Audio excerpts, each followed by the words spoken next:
جناب شیخ سجاد حسین مفتی صاحب سے ملتمس ہوں کہ آپ یہاں تشریف لائیں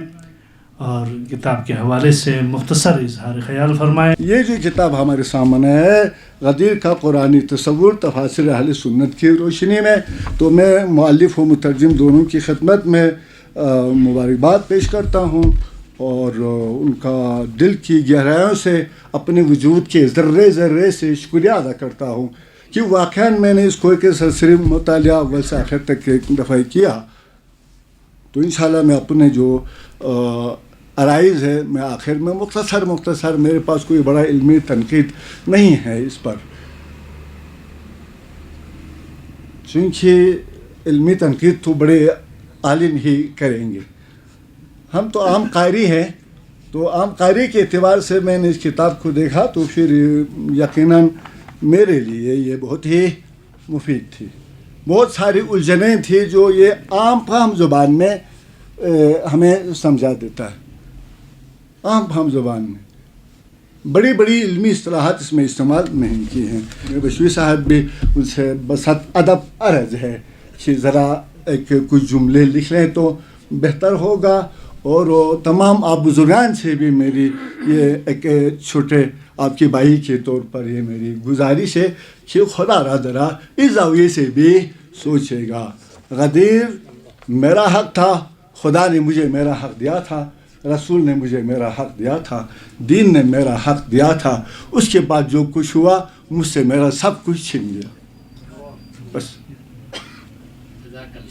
اللہ اور رسول نے مجھے سب کچھ دیا تھا، رسول کے بعد مجھ سے سب کچھ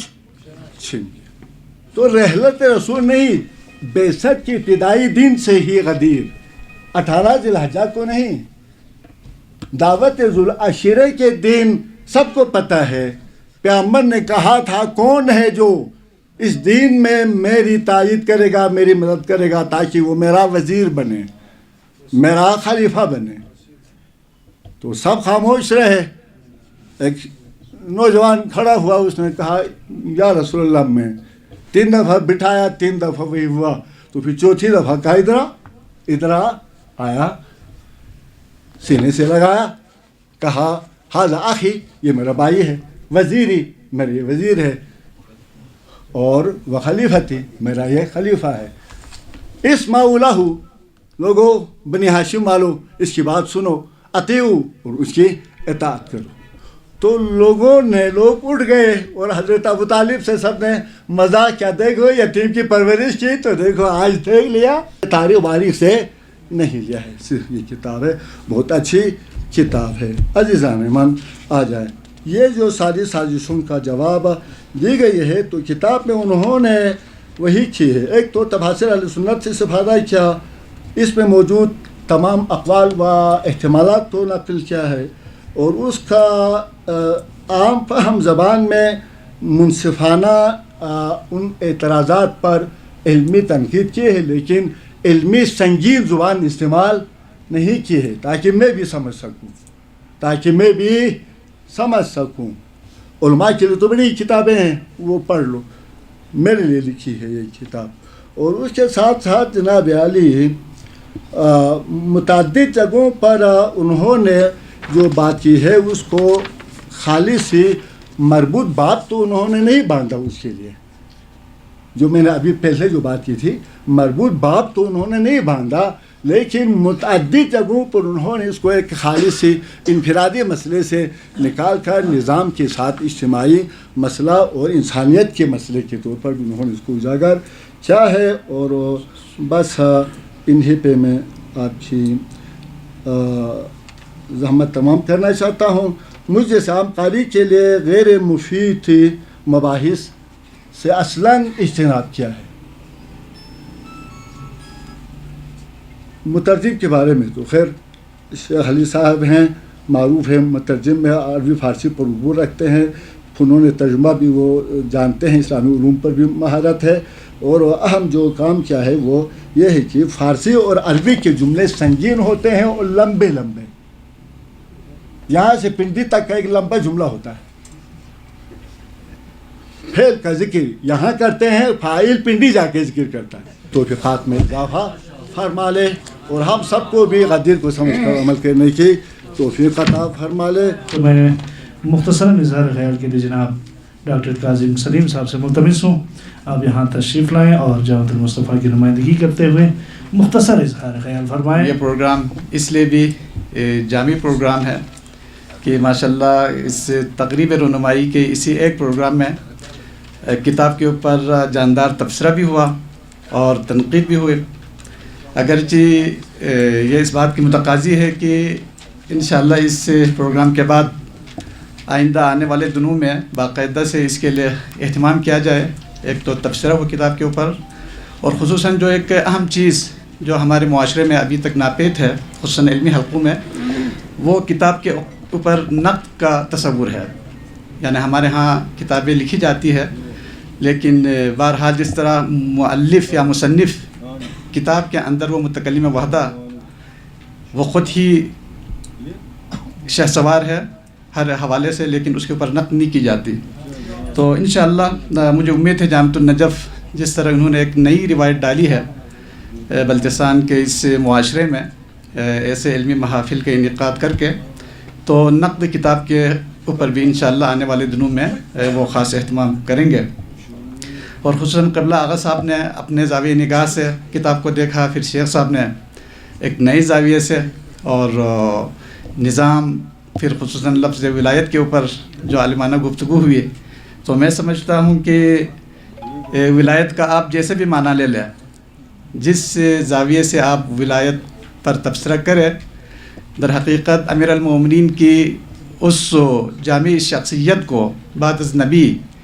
ہر میدان میں رسول خدا کے ناب و مناب الفعل یعنی رسول خدا کے جگہ پہ اور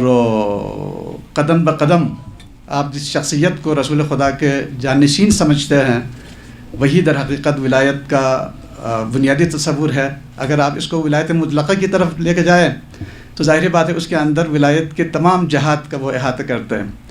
لہٰذا جیسے کہ امیر خسرو نے وحدت الوجود اور وحدت الشہود کے بحث میں جو ان کا معروف شعر ہے عباراتنا شتى وحسنك واحد وكل الى ذاك الجمال يشير یعنی ہماری باتیں ہماری عبارتیں مختلف ہیں لیکن تمہارے جو حسن ہے وہ ایک ہی ہے اور یہ تمام چیزیں در حقیقت اسی ایک حسن کی طرف اشارہ کرتی ہے.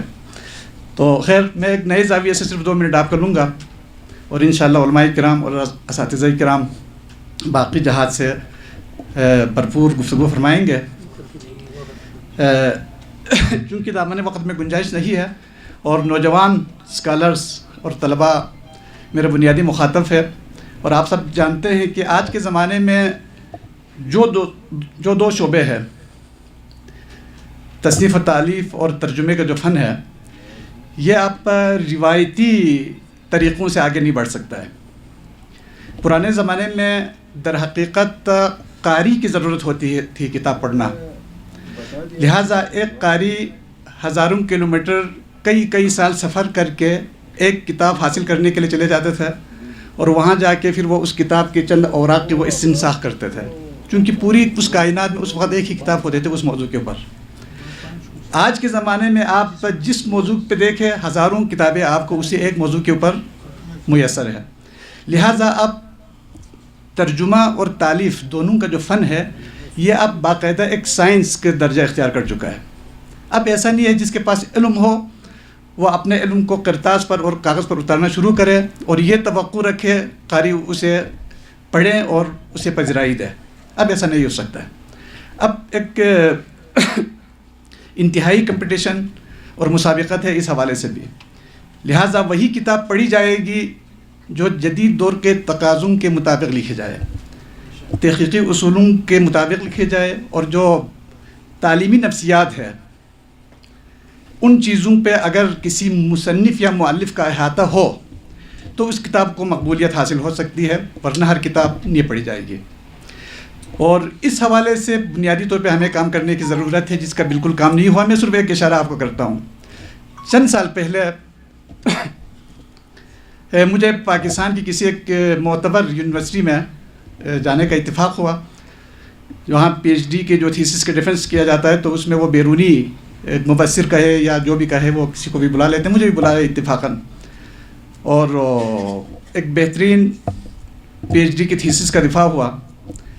اس کے ڈیفنس ہونے کے بعد چائے کی میز پہ جب میں نے وہ کتاب کھولی اور دیکھ کے پڑھنا شروع کیا تو اتفاقاً جس طرح استخارہ نکالتا ہے اسی طرح وہ میں نے دیکھا کہ وہ جو اس کا فصل چہارم تھا وہ اسلام کے گمراہ فرقے تھے، اسلام کے گمراہ فرقے. اب جب میں نے دیکھا تو اس میں سب سے پہلے لکھا شیعہ، اور اس محقق نے اپنے پی ایچ ڈی کے اس مقالے میں تقریباً 60 صفحے اس بات پر بحث کی تھی کہ شیعہ اسلام کا ایک گمراہ فرقہ ہے، یعنی گمراہ فرقوں کا سرسبد شیعہ ہے. اب آپ یہ اہل علم ہے، آپ یہ تصور کر لیجئے، یہ پاکستان کے ایک ایسی پبلک یونیورسٹی کے اندر یہ مقالہ اس پہ کام کیا ہے ایک محقق نے، اور اسی مقالے کے اگینسٹ حکومت پاکستان نے اس کو ڈاکٹریٹ کی ڈگری دی گئی ہے. جب میں نے اس محقق سے بعد میں بات کی، آپ نے اس میں انتہائی غلط باتیں کی. اس نے کہا سر میں نے تو کوئی بات اپنی طرف سے نہیں کی ہے، ہر چیز کا مستند حوالہ موجود ہے، اور میرا مقصد بھی ابھی اسی مستند حوالے کی طرف ہے کہ میں وہ یہاں آج کل کی جو جدید اکیڈمک دنیا ہے اس میں مستند حوالہ کیا ہوتا ہے. ہم سمجھتے ہیں کہ بہت بڑی کتابیں ہیں، بڑی بڑی شخصیات ہیں ہمارے، مثلا ہم ایک کثیر التصنیف شخصیات کو دیکھیں تو علامہ مجلسی ہے، جن کی صرف بہار الانوار غالباً 110 یا 120 جلدوں پر مشتمل ہے. یعنی یہ صرف ان کی ایک کتاب ہے، جبکہ ان کی سینکڑوں اور بھی کتابیں ہیں. اگر ہم اپنی پوری زندگی لگائیں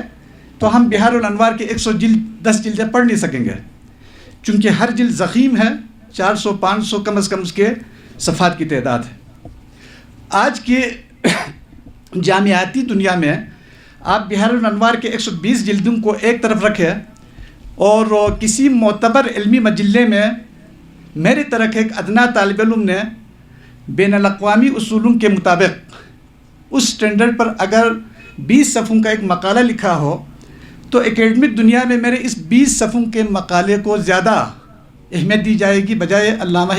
مجلسی کے اس 110 جلدوں پر. تو وہاں پہ جب میں نے حوالے دیکھے تو وہ تقریباً یا سابقہ تھیسس تھے جو پاکستان، انڈیا اور دنیا بھر کے جامعات میں لکھی گئی ہے، وہی باتیں ہیں کہ شیعہ گمراہ فرقہ اسلام کا، یا تحقیقی مقالات سے اس نے کوٹ کیا تھا. جبکہ ہمارا المیہ یہ ہے کہ اس وقت پاکستان میں جو ہماری آبادی ہے، آپ ڈیموگرافی کے اعتبار سے دیکھیں تو پاکستان میں تقریباً 90 کے قریب HAC ریکگنائزڈ علمی مجلات ہیں جو صرف اسلامیات اور قرآن کے موضوع پہ ہے، جو معتبر ہے تقریباً 90 کے قریب. اس میں ایک مجلہ کسی شیعہ ادارے کا نہیں ہے. ہماری کمیونٹی کے عالم یہ ہے کہ اس وقت پاکستان میں شیعہ کتاب فروشوں میں بکنے والی جو سب سے عظیم کتاب ہے وہ امامیہ جنتری ہے، امامیہ جنتری، جو کئی لاکھ کی تعداد میں چھپتی ہے. جبکہ آپ اس طرح کی کوئی علمی کتاب آپ لے کے آئیں وہ 500 یا 1000 کی تعداد میں کتاب چھپتی ہے، اور وہ بیچارہ مصنف یا وہ پبلیشر وہ کئی سال اس کو لے کے گھوم پھر رہے ہوتے ہیں. تو ضرورت اس امر کی ہے کہ ہم ایسے علمی کاموں کو نئی جہت دیں اور جدید تقاضوں کے مطابق ہم پیش کر سکیں، ورنہ صرف کتابیں لکھنا آج کے زمانے میں میرے خیال میں آپ کی کسی ضرورت کو پورا نہیں کرتے. اس حوالے سے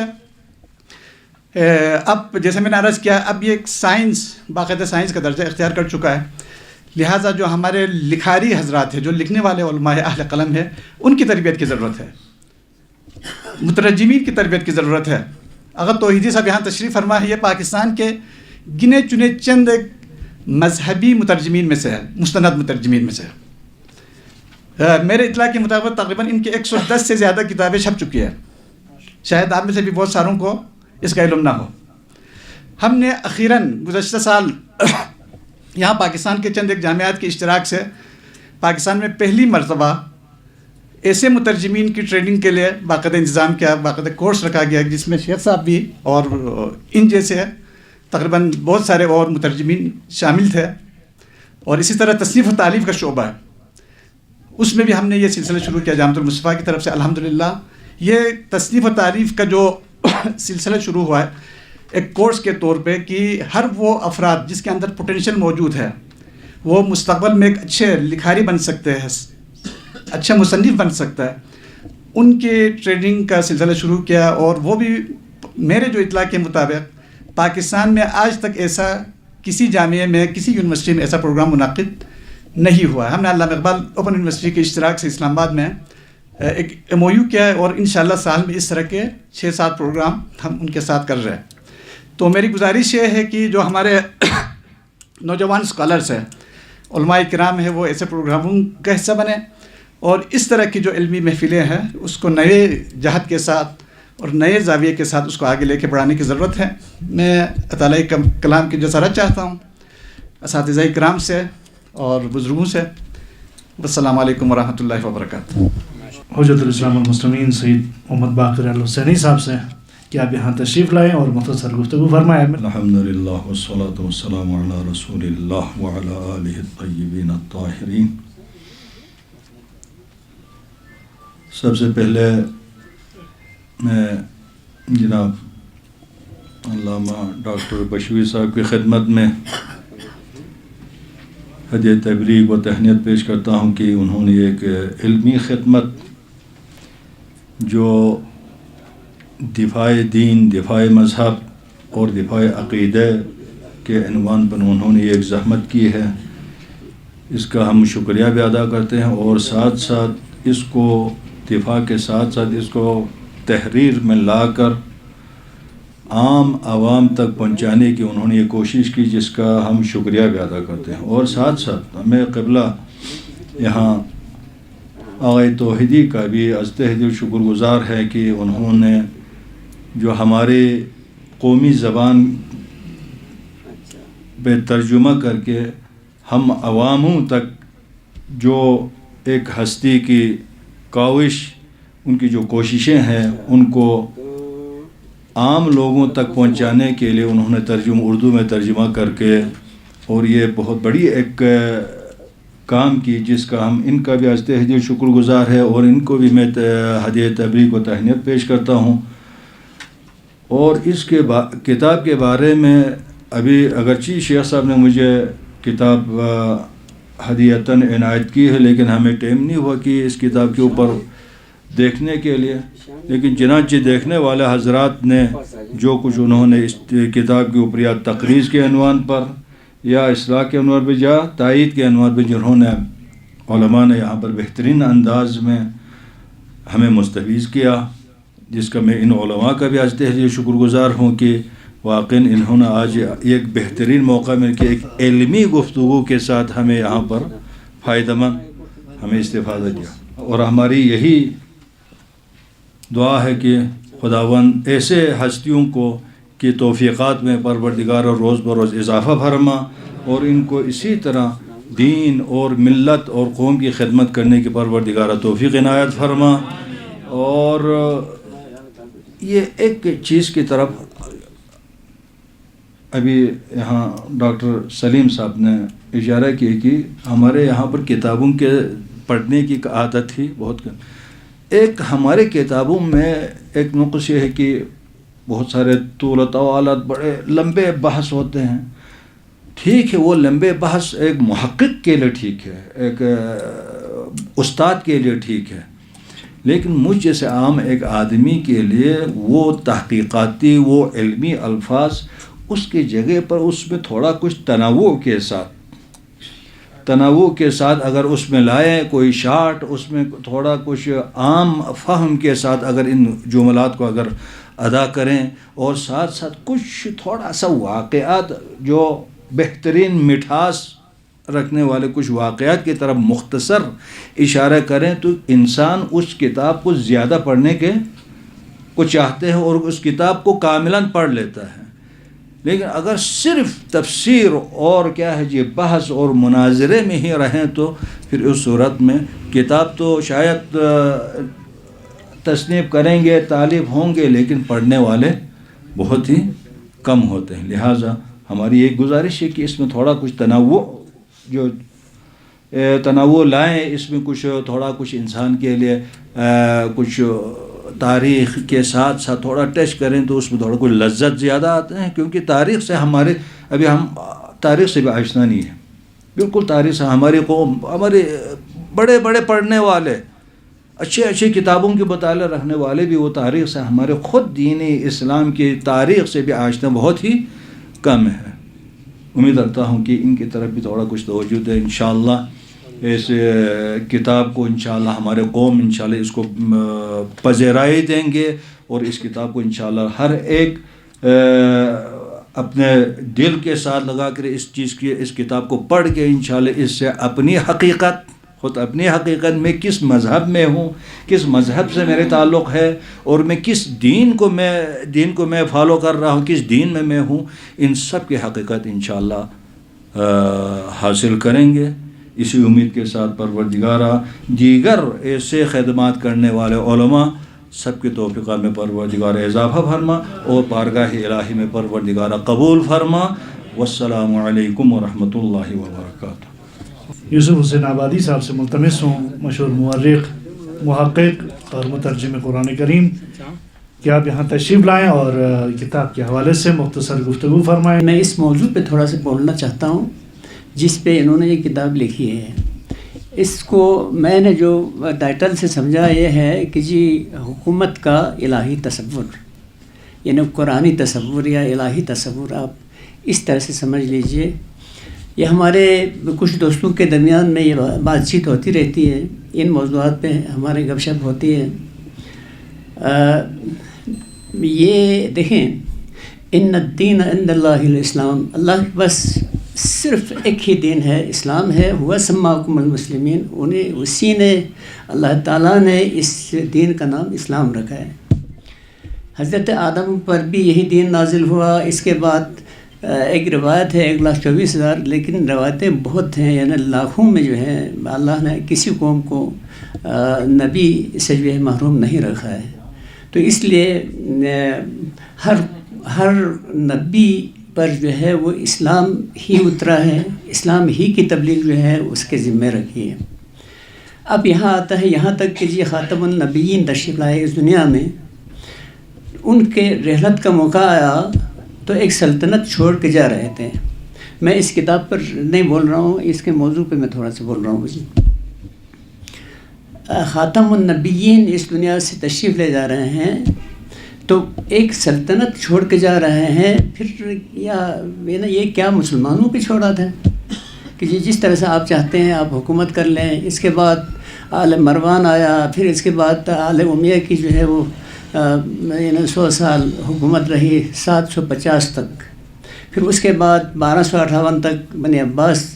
نے حکومت کی۔ ہم جب ان پہ ہم نظر کرتے ہیں تو ہمیں پتہ چلتا ہے یہ تو وہی کسرا اور روم اور فارس اور دوسری بادشاہتوں سے اس میں کوئی جو ہے وہ فرق نہیں ہے۔ کیا اللہ نے جو ہے وہ صرف یہی نظام اتارا تھا کہ جی یہی بنی نوع انسانیت کے لیے حکومت کا نظام قائم کیا تھا؟ بالکل نہیں۔ سواد اعظم سید احمد ہر سرہندی کو مجدد الف ثانی کا خطاب دیا ہوا ہے۔ میں عرض کرتا ہوں ایک مجدد الف ثانی جو ہے امام خمینی ہے، جنہوں نے یعنی صدیوں کے بعد آپ کے اس مسلمانوں کو سمجھا دیا، نہ صرف سمجھا دیا بلکہ کر کے دکھا دیا۔ پہلوی خاندان نے 54 سال حکومت کی ہے، اور اس وقت یہ ولایت فقیہ کا سلسلہ جو انہوں نے ریوائیو کیا تھا، تجدید اس کی تھی، وہ اس کو جو ہے میرے خیال میں 47-48 سال تو شاید ابھی اس کی ہوتی ہے، یعنی کر کے دکھایا اس کی نظام حکومت۔ ہمارے پاس یہ میں نے عرض کیا، ہماری بات چیت ہوتی رہتی ہے مختلف فرقہ والوں کے ساتھ بھی، دانشوروں کے ساتھ بھی، تو اس میں یہ بار بار ہمارا ہوتا ہے کہ جی کیا یہ مسلمانوں پہ چھوڑا تھا؟ تو پھر بڑا عجیب سا ہوتا ہے کہ جی کہیں پہ ایک پرچی کے ذریعے سے جو ہے وہ خلافت منتقل ہو گئی ہے، کہیں پہ ایک وصیت کے ذریعے سے ہو گئی ہے، کہیں پہ جو ہے ایک کمیٹی بنائی گئی ہے، یعنی وہاں یعنی یکسانیت کے ساتھ ایک پالیسی جو ہے وہ سرے سے ہے ہی نہیں ہے۔ ہم دیکھتے ہیں ادھر جب ایران میں انقلاب آیا تو مجھے لوگ پوچھنے لگے کہ جی اس کے بارے میں آپ کا کیا خیال ہے؟ میں سب کو میں نے سمجھایا، دیکھیں امام حسن علیہ السلام کی 6 مہینے کی مدت کے ساتھ اس کو ملاؤ۔ دونوں ایک ہی سورس سے جو ہے وہ حکومت کا سلسلہ جو ہے وہی ہے. جہاں سے ٹوٹا تھا اس کو جو ہے امام خمینی نے اس کو جو ہے وہیں سے پھر ایک سٹارٹ کیا ہے, ایک تجدید کی ہے. اگر آپ نے سمجھنا ہے اس نظام حکومت کو قرآنی, تو میں سمجھتا ہوں یہ اس وقت ایران میں جو نظام ہے یہی جو ہے آپ کا میرا.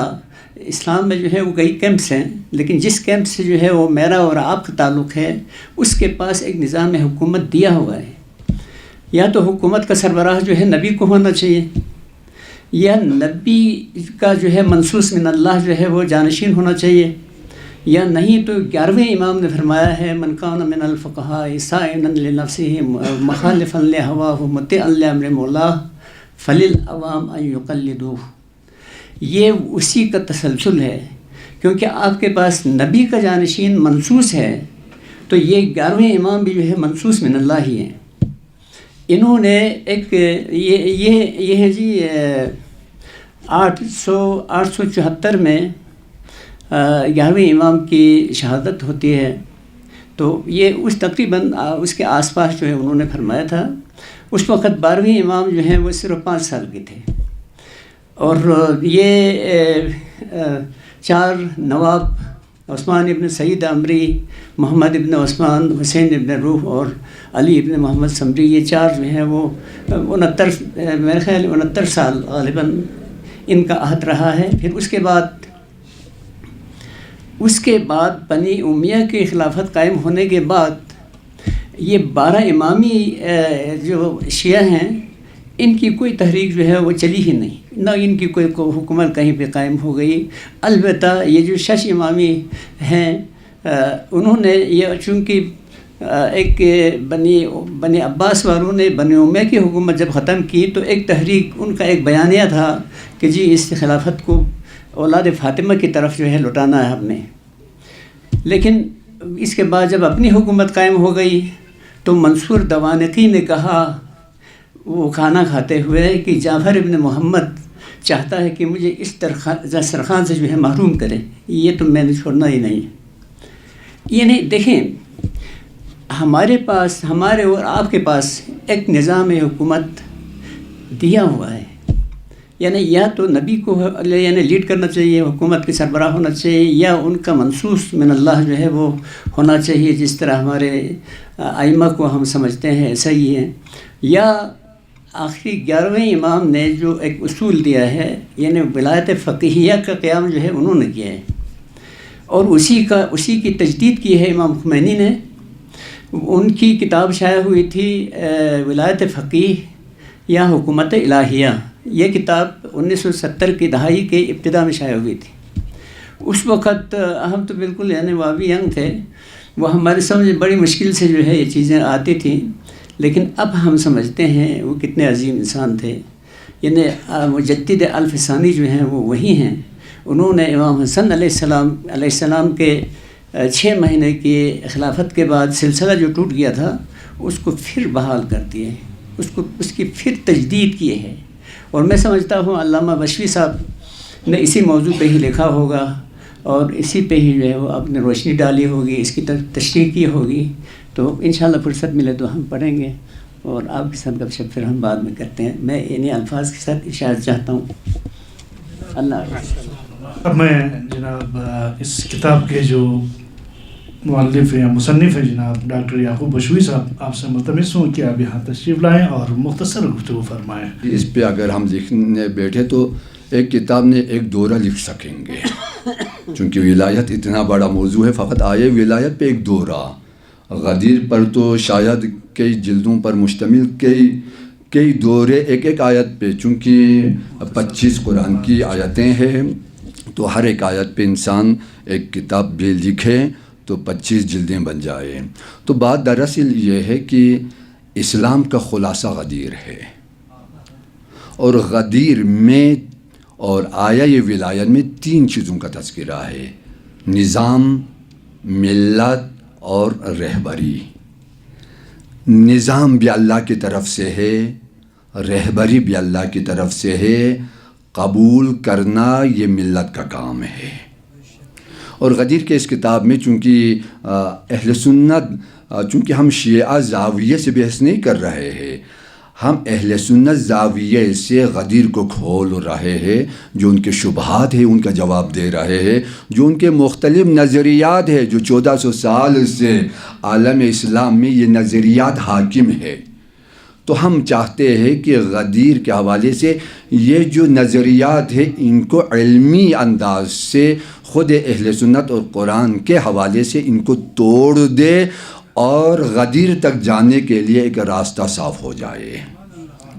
تاکہ امت غدیر کے حوالے سے کسی احتمال یا کسی توہم میں مبتلا نہ رہے، چونکہ غدیر ایک قرآن کا نظام ہے۔ امت کا حق ہے اس نظام کو سمجھنا، اس نظام تک جانا اور اس نظام کو نافذ کرنے کے لیے کوشش کرنا۔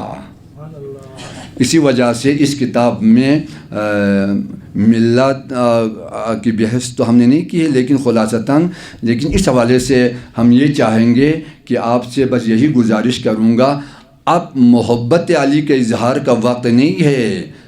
علی کی محبتوں کا سفیر بننے کا وقت ہے، علی کی ولایت کا سفیر بننے کا وقت ہے۔ 8 ارب انسانوں تک پیغام غدیر کو پہنچائے، یہ ہمارے اوپر نماز سے بھی بڑھ کر فرض ہے، روزے سے بھی بڑھ کر فرض ہے۔ ابھی تک اگر ہم ایک آدمی 1400 سال میں 3 لوگوں تک یہ پیغام پہنچاتے ہیں تو پوری دنیا اب تک غدیری ہو جاتی، لیکن ابھی بھی ہم نہیں پہنچا سکتے۔ چلو آپ کہہ سکتے ہیں آج سے 50 سال پہلے 100 سال پہلے غدیر کا پیغام آگے پہنچانا بہت مشکل تھا، آپ یہاں بلتستان کے حدوں سے آگے تک پہنچا نہیں سکتے، لیکن اس جدید ٹیکنالوجی نے وہ ساری دیواریں گرا دی ہیں۔ لیکن آج یہ کون ہے جس کے ہاتھ میں یہ ہتھیار نہ ہو؟ آپ ایک کلک کے ذریعے روزانہ 10 کروڑ لوگوں تک غدیر کا پیغام پہنچا سکتے ہیں، لیکن ہم میں سے کوئی یہ نہیں کرتا۔ تو اب ایک غدیر کا پیغام پہنچانے کے کئی طریقے ہیں، یا زبان سے پہنچائے، یا تحریر سے پہنچائے، یا مختلف لوگوں کی جو پیغامات ہیں کلپس ہیں اس کو ایک کلک کے ذریعے دنیا تک پہنچائے۔ کچھ بھی نہیں ہو سکتا تو یہ ہے کہ ڈاکٹر بشوی صاحب نے جو کتاب لکھی ہے وہ 3 کتابیں خرید کے جن کو غدیر کا پتہ نہیں ان تک پہنچائے۔ میرے خیال میں یہ غدیر کا جو پیغام ہے، پیغمبر نے جو کہا دوسروں تک پہنچاؤ، اس میں اس کتاب کو آگے پہنچانے سے کوئی مفید نسخہ اور نہیں ہے۔ یہ کتاب میرے خیال میں یہ ابھی 1000 میں چھپی ہے، اس کو 1 کروڑ میں چھپنی چاہیے پاکستان میں، اور 1 کروڑ دانشوروں کے ہاتھوں میں پاکستان میں پہنچ جائے تو آئندہ 20 سال میں ایک بڑا انقلاب آپ دنیا میں دیکھیں گے۔ اور آج یہ گزشتہ چند سالوں میں غدیر کا پیغام واقعی پوری دنیا میں اہل بیت کے ماننے والوں کے دائرے سے باہر اس 2-3 سالوں میں جو پہنچا ہے وہ 1400 سالوں میں نہیں پہنچا۔ بطور مثال مولانا طارق جمیل صاحب کا وہ 1 منٹ کا کلپ